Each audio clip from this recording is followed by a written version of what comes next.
ડમ્પરમાં ભીષણ આગ લાગવાની ઘટના સામે આવી છે। તરસાલી હાઈવે પરનો આ બનાવ છે। ડીઝલ ટેન્કમાં લીકેજના કારણે આગ લાગી હોય તેવી માહિતી મળી રહી છે। આગ કે જેના સંપર્કમાં ટાયરો આવી જતા આગ વધુને વધુ ભીષણ બની। ધડાકા સાથે જ આગ લાગી હોય ફફડાટ લોકોમાં ફેલાયો હતો। જો કે આ અંગેની જાણકારી મળતાની સાથે જ ફાયર બ્રિગેડની ટીમ પહોંચી ગઈ અને આગ પર કાબુ મેળવાયો છે। આગ લાગવાની આ ઘટનામાં કોઈ પણ જાનહાનિ નથી થઈ, તે એક રાહતની વાત છે।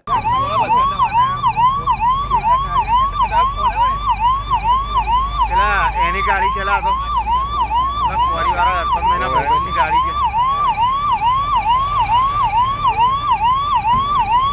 બોલ ખાના આવી જાવ પછી ગાડી લોસ થઈ ગઈ ખતમ થઈ ગઈ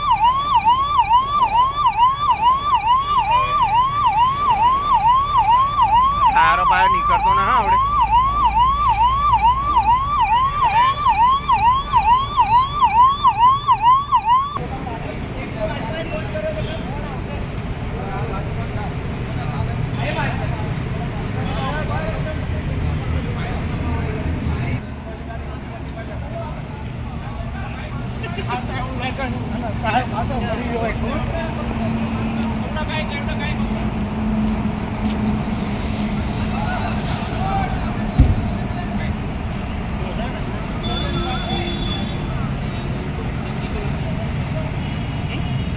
આ કંટ્રોલથી અમને 4:21ના સમયગાળામાં કોલ મળ્યો કે દાવત હોટલની બાજુમાં એક હાઈવા છે જે કપકી ભરેલી રોડ પર સળગેલી છે। તો તાત્કાલિક ઘટના સ્થળ પર આવીને અમે ગાડીને આગ ઓલવેલ છે।